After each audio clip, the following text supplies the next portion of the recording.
What is up? This is John Nelson, and you are listening to the Starting Block Podcast. We are the podcast for complete athletic development. So if you're looking for a show that's going to cut through all of the social media gimmicks, the misinformation, and all the confusion on the internet, then you found the right podcast, guys. So again, I'm John. I'm your host. I'm here today with my co-hosts Chris, Scarborough, and Mandy. And today we are going to talk about some baseball-related questions and some nutrition stuff as well. But before we get to that, if you're new to the show, thanks for joining. Let's tell you a little bit how our show works. Our show, we're a little different than the norm. We have 3 main type of episodes. We used to have 4, but we decided to go ahead and combine them. So your first one is what you're hearing today, and that's going to be your soup of the day. That's our ode, as always, our ode to Dumb and Dumber. We're Dumb and Dumber fans here. And the soup of the day is really a Q&A as well. It used to be just a topic type of conversation, but we decided we have so many questions that we're going to combine that episode and make it one. So the soup of the day is going to be a couple questions that we get from you guys, the listeners. And you can submit those questions to info@elitelevelperformance.com anytime you want, and we will answer those on this show. The other type of show is going to be a guest interview. This is where we are going to bring in our colleagues from across the country and honestly across the world. And they're going to share their stories on how to win, what they've done, what they've had success with their athletes, with their clients, and we get to hear a little bit about their perspective.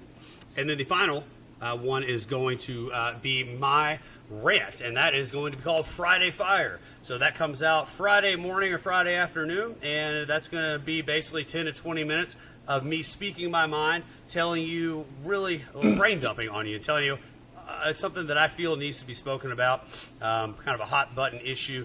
It's more likely it's going to be related to the mental game, kind of getting your head right and getting some of you guys off the couch and into the gym.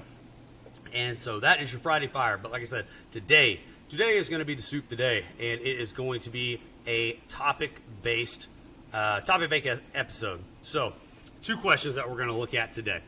The first one, we're going to bring Mandy in for sure on this one. And I think, Chris, you and I can kind of bow out of this question a little bit. This is kind of Mandy's expertise. But, I get the first question right off the top. You and I will chime in a little bit.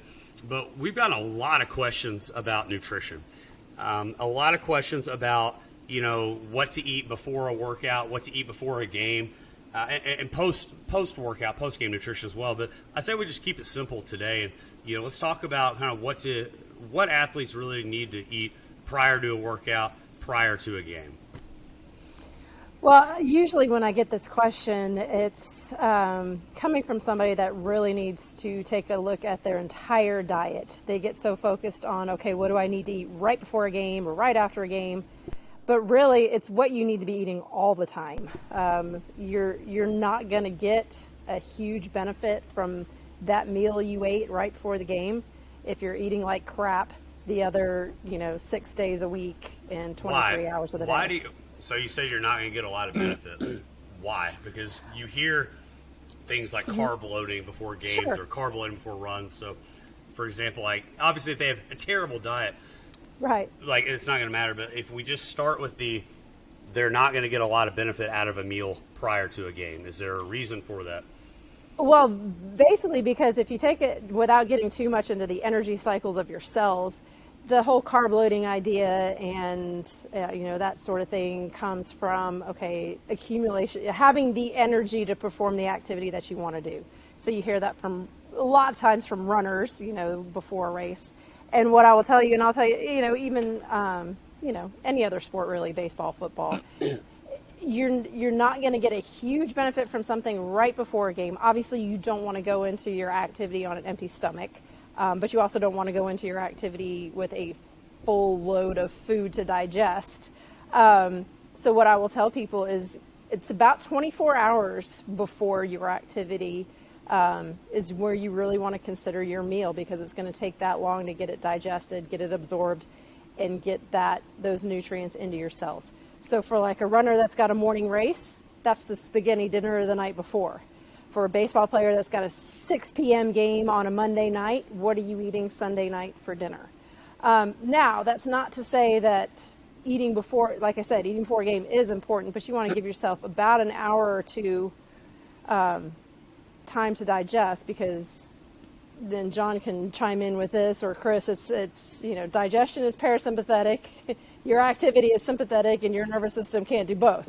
Yeah, that's a good point. So you don't want to have to worry about digesting your food and then also performing in your sport. So you think mostly for energy. So that's where you're going to want carbohydrates. Carbohydrates are your energy, and they're going to be your immediate energy. Your simple sugars, which is what a lot of the nutrition things I hear, chocolate milk,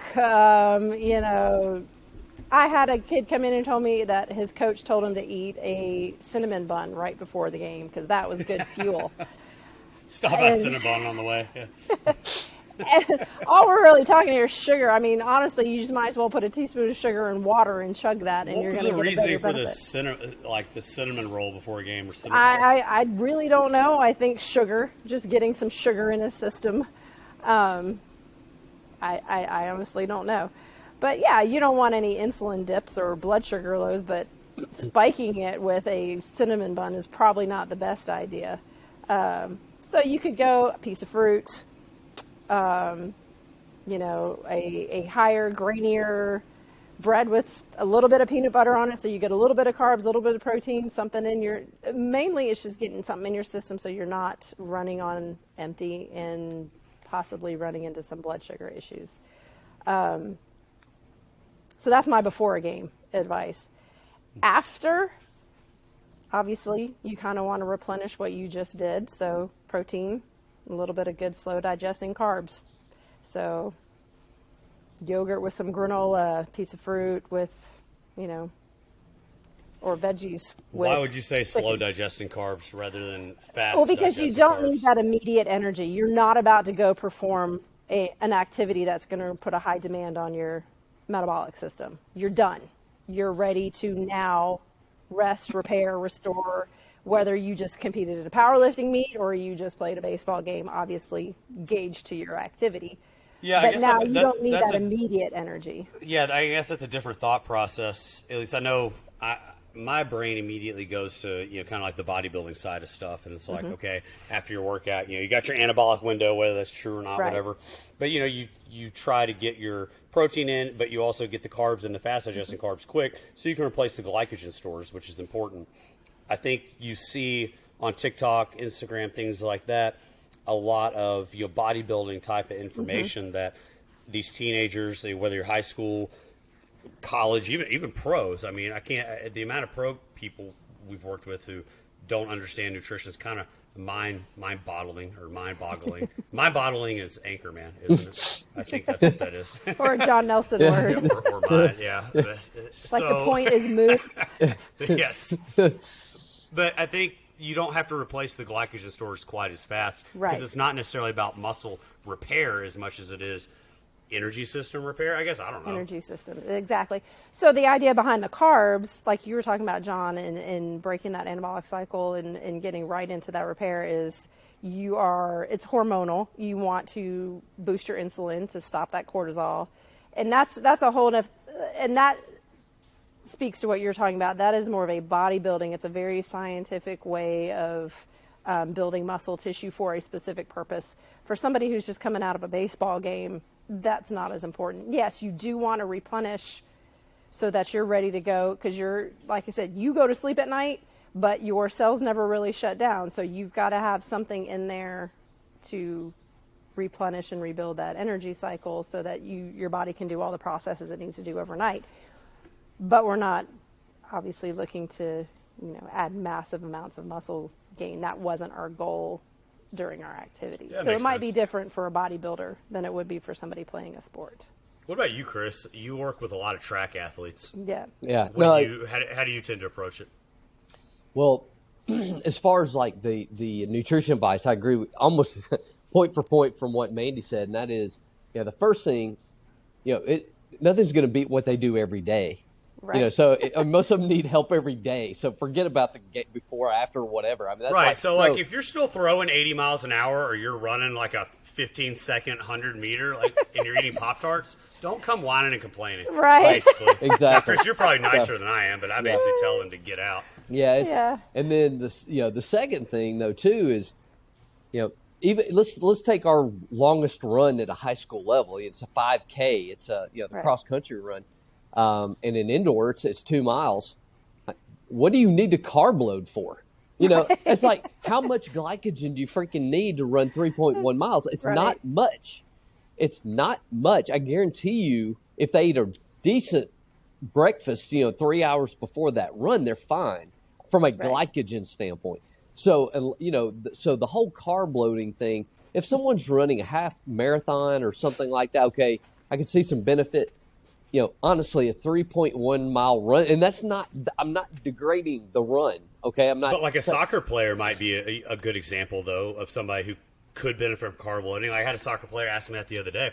When they have tournaments on the weekends, I mean, they're playing 3 games back to back to back. And he's like, what do I eat? I said, bro, just eat anything. I mean, I was a little more detailed than that, but don't change what you're doing too much, but don't be afraid to enjoy Friday night as long as it's not totally outside of your comfort zone, because your body's used to digesting certain things. But if you guys order a pizza, then eat a pizza. Don't be concerned about it. You need the estrogen. At least my thought process is carb loading in a situation like that's okay, because you're going to be playing. I don't even know how long a soccer game is. I don't know. I only played soccer in like 6th grade, so. Yeah. But I guess that's different. I don't know. Is that different? What do you think? Well, no, not really, because what are they doing if they're a college kid or a high school kid going out and eating a pizza? They're just living life. They're not going out there to specifically carb load. I don't care whoever told you that's lying their butt off. They just want to go have a pizza. All right, go have a pizza. So just live your normal life, right? Yeah, for real. So I'm not really. I don't know. I just think the whole carb loading thing, for the majority of our athletes out there, just BS. Just go. Eat. Make improvements to the everyday thing, and forget everything else at this point. That's my very simple, to the point advice. On that rare occasion you want to go eat that pizza, because the very fact that it has a little bit extra carbs, okay, good for you. But do it because you just want to have the pizza. Don't go freaking carb load just because you think it's going to help you perform better tomorrow. It's probably not going to work like that. Well, kind of expanding on that, and I know John hears this question too. Chris, you probably do too. I think the question that I get asked by far the most is, I need to gain weight, or I've been at the same weight for, I don't know, 2 years, and I can't gain weight. And it's like, and to your point, Chris, you'll sit down and say, okay, well, what do you eat? And on a day-to-day basis, it's pathetic. It is pathetic what they're eating and the amounts they're eating. It's hardly anything. I'll say the average teenage male, 17 to 19, and they're eating probably 1,200 calories and wondering why they're not putting on weight. Yeah. And that was the last week's Friday Fire episode. Is you're not a hard gainer. You're not no, you don't eat. That's why you're a hard gainer. You're not special. Your metabolism. My metabolism's fast, right? I hear that. I've got a fast metabolism. I just can't gain weight. And then we start breaking it down. I mean, in the very simplest terms. And I actually just listened to a really great podcast with Lane Norton, who is like the guru in all things scientific when it comes to nutrition. It's math. It is calories in, calories out, and you start talking about what that means in respect to their sport and putting on weight. But it all comes down to, yes, it's calories in, calories out, but those calories do matter. There are calories better than others, and eat for your goals. But one good meal before a game is not going to turn you into a rock star if you're eating like crap the rest of the time. So, protein, carbs, fat, in their most natural forms are going to be your best bets in anything. I don't care what you're trying to do. So that's my advice when it comes to nutrition for kids. And I do know that it's hard. One of the hardest things I work with kids, especially kids school age, so middle school, high school, and college should be easier, but it seems to be just as hard for them to be able to get good food during the day because you've got cafeteria food. You can't bring food to school. The hardest thing about protein is it's not portable. You can't stick a chicken breast in your pocket, and it's not a good thing to eat 8 protein bars during the day. I'm just picturing that somebody putting a chicken breast in their pocket. I was like, okay, wait a minute. Well, if I get it, it's tough. So we do sit down and try to come up with what their schedule looks like and what they can do. So that can be a challenge for kids. I will give them that. Christmas vacation. Yeah. Take a little bit of the yellow and the blue, please. Some of the blue, please. So that's where you can get a little more detailed and try to help out some of these kids, because I do understand that is a challenge. But overall, it's just consistency, discipline. Every day, hitting your goals. Yeah, just with the basics. I tell people, when they come in for an assessment, one of the things we always talk about, we briefly touch into nutrition, and for anybody listening, if somebody wants to go a whole lot deeper, that's definitely where I refer them to Mandy. But if they're asking baseline of nutrition, I usually say start small and start with just something very consistent. So I give my shake recipe out. That's a secret ELP shake recipe. I give it out to everybody because it's just something very basic that you can do. And I mean, all it is almond milk and fruit and some egg whites and a scoop of protein, and it's really not that complicated. It doesn't matter. Use some berries, whatever. Whey protein. Just try to keep it clean, but something as simple as that right there. That shake is going to be about 50 to 75 grams of good quality carbs. And it's going to be about 50 grams of protein. It's going to be roughly 20 grams in the scoop of protein and 20 grams in a cup of egg whites, give or take. So you do that consistently day in and day out, and that really has a large cumulative effect, not only in gaining weight, but just in your body's general ability to absorb quality nutrients that you can use on the field. Yep. And so that's the secret shake recipe if anybody wants to know. But it is about just like winning the day and getting the quality things in on a consistent basis. You don't have to meal prep like a bodybuilder and take all that to school. You don't need a meal prep service. You don't have to do all that type of stuff. Just you keep it simple and do one thing at a time. Once that becomes a habit, then you add the next one and try to make the good choices that you need to. And I guess as Chris and Mandy both said, don't worry about carb loading. Just go live your life. Yeah. Yeah. If you're eating enough calories consistently, you will have the energy you need to perform your sport. Yes. That's it. All right. Okay, question number 2. This comes from Preston. So Preston asks, he wants to know if heavy and light bat training is good to increase bat speed. And a little bit of the background is he says, some people say heavy bats are great. Some people say heavy bats aren't as great because it causes the body to move slower in order to swing them, and it'll just make your swing slower. So he wanted to know our thoughts on whether light or heavy bat training, or if it even truly makes a difference. So, Chris, why don't you start, man? What are your thoughts?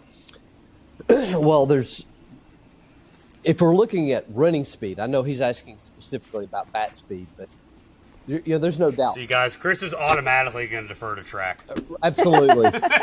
Yes, that would be true. So if yes, I mean, we certainly would do some overspeed stuff, especially when you're looking at acceleration, trying to speed everything up. Some sled work can certainly work well and has been shown and proven to work pretty well. And then you got the other end, the top speed, probably less beneficial to add extra resistance for the top speed part of a run, of a sprint. On the flip side of that, underweight, for example, say a resisted jump and an assisted jump. So we're working on jumping now. To a small amount can certainly benefit. If you have an underweighted jump, for example, like a bungee jump, where you get some bungee assistance. Number one, like an accelerated band jump or a Vertimax? Yeah, like an accelerated band jump. So the bands are over your head, and you kind of use them to help you. We use that to help. And I think there's a reason that we're not saying the Vertimax. I'm not a fan of the Vertimax because I don't think it allows you to release all the energy. John, you didn't say it. I'm not the one who didn't say that. So, no. It's Oh, no. Anyway. Sorry if you're listening to Vertimax. You want to talk about how to release the bands at the top of the You're right. No. It's but if you're using it to just bands, just think of any large loop bands hooked around the top of a power rack. You can use those to help you accelerate your jumping ability, stay on the ground for a lower period of time, and jump slightly higher. It works pretty well in conjunction with other stuff. So our training, say for someone trying to improve a vertical jump, just going to use that as an example because we can do it in the gym. We would typically do something heavy like a squat. Now we're not going to go like a 5-rep max, but we'll do 5 to 6 reps of a weight that they can lift fairly fast. All right. Full squat that they can lift fairly fast. Exercise 2 might be your traditional, okay, I'm going to use your traditional plyometric box jump, where they're jumping from box to ground, back to the box, back to the ground, back to the box, where they're on the ground for a minimal amount of time. You hit the ground, they bounce off the ground. A true traditional plyometric, if you will. We would then go to something usually in a split squat position, maybe some dumbbell lunge jumps or something like that. And then our last thing might be something that's assisted, where we hang some bands from above. Now, in conjunction with the other things, that assisted band jump works great because I use everything else to improve that vertical jump, and I use that last exercise to kind of help them get that better vertical jump faster. Does that make sense? Right.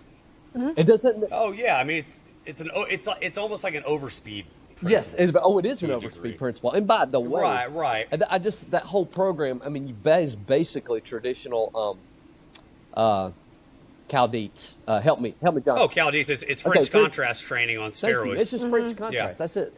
It's not. It's French contrast on steroids. I mean, he does have a name for like 4. I think contrast is going to be typically more two exercises back to back. Yeah, so I thought. But that's really all that is. I mean, that's not it's not rocket science. It's just putting these 4. Everyone kind of addresses a slightly different component than the one before it. As a side note, I really like using cluster sets for that first exercise. I'm a big fan. Yeah, of that. I mean, just and there's quite a few ways you can put that together. I just threw that example out there. Now here. So your example, it breaks down into the whole premise of the conversation is, what are you trying to develop with heavy bats or lighter bats? And it's basically strength and the ability to display the strength, the specificity of the strength, or which I feel falls under that speed and power category as Absolutely. So, so that comes down to the point. So let's now take that and let's apply that to this baseball player asking the question. If you can do some rotational work heavy, then some rotational work reactive. Doesn't have to be with a bat. Okay, does not have to be with a bat. Could be with a cable. Could be with a renegade, say slash landmine with a bar. Anything along that line. So heavy rotation, reactive rotation. Maybe something that changes the position of the rotation. Maybe an extension rotation where if you can kind of picture me here where I'm actually pulling a cable, and rotating my body at the same time, almost like an archer type, like a lateral lunge with an archer position or something like that. Then maybe your bat, a light bat, might be kind of exercise 4 in that. I could see where something like a light bat could certainly work. Now, what about the heavy bat? Well, maybe put it in at say exercise 3. Maybe have it in exercise 1 or 3 where you're doing something a little more heavy, and then I would throw it in a contrast. By themselves, just weighted bat work by itself, I would be surprised if it helped for very long. It might help someone in the short term, I don't see someone doing that by itself, and that's all they do. I can't see either one of those helping a lot long term. Does that make sense? It Yeah, needs to yeah, be no, I combined. agree with that.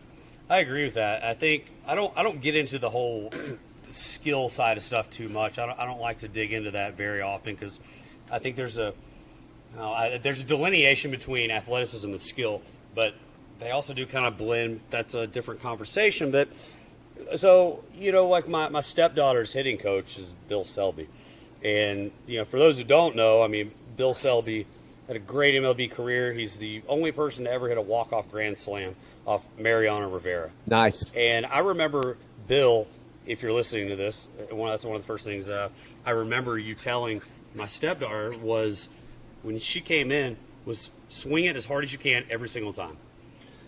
And that resonated with me because ultimately when we're looking at bat speed, I think one of the big things you're inevitably talking about is also its correlation with exit velocity. And I pulled the numbers on it because I thought it was interesting that 1 mile per hour increase of bat speed equals 1.2 miles an hour increase in exit velo, which is also equal to 7 feet in distance. 2 miles an hour in bat speed equals 2.4 miles an hour of exit velo, et cetera, et cetera, et cetera. So we're talking about the use of heavy bats and lighter bats, or unweighted bats, whatever. You're inevitably talking about the ability to display your speed or speed strength and increase your exit velocity. Obviously exit velocity once you've made contact, how fast the how fast the ball's coming off the bat. So it really has to be broken down into two categories of the strength component and the speed or the ability to display that. Now, I think, Chris, where you said something, I don't remember what it was you said, but I thought, one of the things you talked about was the rotational side of it. And I think this is where I beg to differ with you a little bit. I'm not, and maybe one day I will be, but I am not a big med ball person. I don't have anything against it. I find, though, that it's too difficult to measure the power output and the speed of the movement and know that it's absolutely translating to the field. So, yes, we've talked about Tendo units before and measuring bar speed, or at least staying within, repetition ranges that transfer into speed strength or, strength speed, the power elements there. So if you're younger and don't understand what I'm talking about, you have absolute strength, you have strength speed, you have speed strength, you have speed. Basically, as force is high, speed is slow. As speed is high, force is low. You got that middle power zone. That's where med ball work kind of comes in that middle range, kind of lower range. I've never been a huge rotational guy because you can't tell me that if I'm doing dynamic effort deadlifts, for example, that my obliques are not doing a large part of that work as well. And I feel like I've always felt, at least, having something that is more tangible and knowing exactly the speed, the bar speeds, and the percentages that correlate to power and speed development, utilizing that, and they're going to actually, then when they go out, they're going to develop the oblique, so to speak, for rotational power during that deadlift, so to speak. Then when they step on the field, that's when they're actually sprinting and displaying that. That's why I don't do a lot of, like, quote unquote, just speed work all the time. And so where I'm going with that, Chris, is you said a lot of rotational work. Well, the obliques don't work separately from any other part of the body. It all works as a chain. Right. And so that's where I feel there are other efficient ways to develop full body, engagement and ability to display strength and speed without isolating it into something like a med ball throw that, that's what everybody wants to think of is power display. And I don't know where I'm trying to go with that, but you said that, and that just resonated with me because I know that's just not an area that I think there are many other ways that we can go about that. That I think the ability to generate that rotational force is going to be more so, especially in swinging, like how we're loading that leg. Are we establishing that bow the right way? Are we absorbing that energy, and then can we transfer that energy the right way? So I think you can do med ball work all day or heavy med ball work, but like if inside ankle bones collapse in the right way, if we're not releasing it completely, then the energy's going to get stuck, and no amount of med ball work is going to change that. It's only going to make the pattern worse, and I think that's where you could get into trouble with the heavy bat, light bat. Versus, I know if I'm doing a deadlift, I have this percentage, then I'm using this type of power or speed development, and then the other side of it is movement. I'm going to train you to move efficiently and move like an athlete, rather than breaking everything up. Yeah. Well, I happen to agree with you on the whole. I don't think I ever said med ball. I don't know, somewhere in there, I think you dreamed I did. But anyway.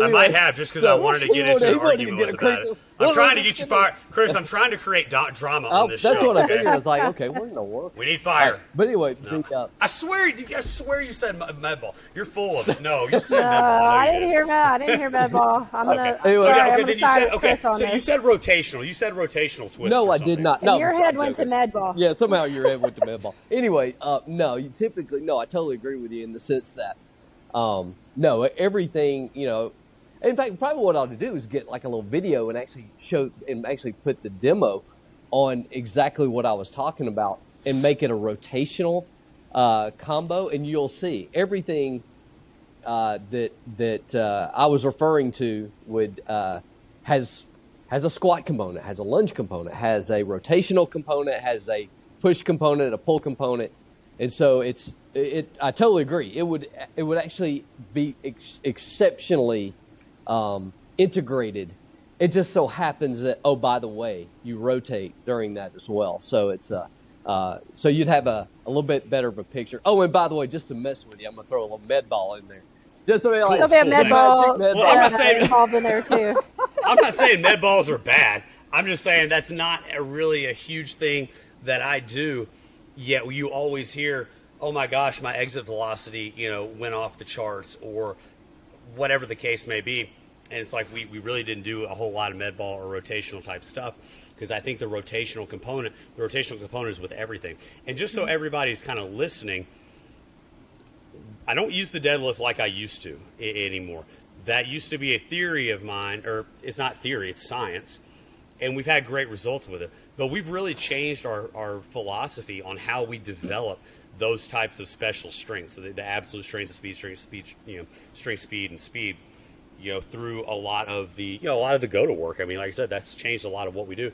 And I mean, our numbers are going through the roof because it's teaching the body to move as a whole. So I think inevitably, Preston, I would ask you how much your exit velo has improved and how much your swing has improved. I don't know if you actually use those or not. I don't recall. Now, clearly, I can't remember shit, according to Chris and Mandy. But, I don't believe you and I ever had that conversation up until now. So I think you should look at how your body moves in accordance to the other strength and power elements that you trained for all that time prior. So like Chris talked about the reactive work. Remember, we did a lot of reactive work. We did a lot of reactive squats. I even had the newbie hooked up to you while we did it.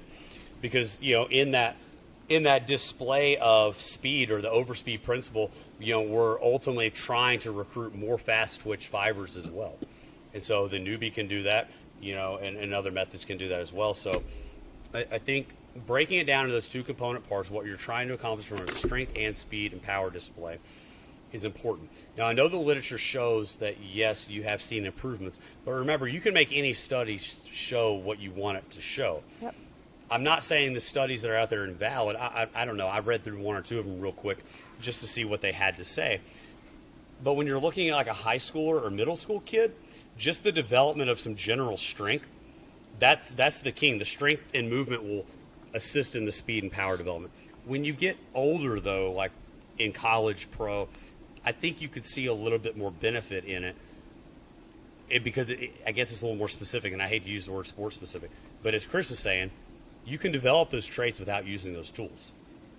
I mean, Chris, that's what I'm saying. You can develop the traits without using those tools. And yes, correct. And that's, clearly, if you're going to go use those tools, sport specific, you're at practice. You're right. So you're, and by the way, if I put one of these little programs together to put on the YouTube channel, just a little bit of hate mail, okay, be kind of gentle, because I have not swung a bat in I can't remember how long. So I'm gonna get all kinds of critiques of that's not how you. Okay, I get it. All right. So, awesome. So anyway, just a little bit of hate mail for that, and then but I will put together a little complex here of those 4 exercises, and that way someone can actually see the things in practice. How about that? That's awesome. I like it. Yep. So I think Preston, one of the other, while Chris was talking, this is maybe why I don't remember anything, because I was thinking something in my head and just kind of blocking it out. He said something about he can't swing a bat. But once you get to a certain level, I think you really need to look into the movement pattern. So how efficiently does the body move, rather than the skill so much, because the skill is going to be dictated by the movement pattern, not the other way around. You can work on your skill all day, that's fine, but there comes a point where your nervous system relies on the skill and the myelination that occurs. Myelination is why practice doesn't make perfect. Practice makes perfect. But myelination is like the insulation around a nerve fiber, and that's what happens when you're swinging, over and over and over and over again. You're just laying more myelin down over that nerve to insulate that pattern. And so what ends up happening is you reach a certain level of that skill where there's going to be a subtle variation in how you do it every time. They showed that research back in like the 30s with blacksmiths and how they swung a hammer.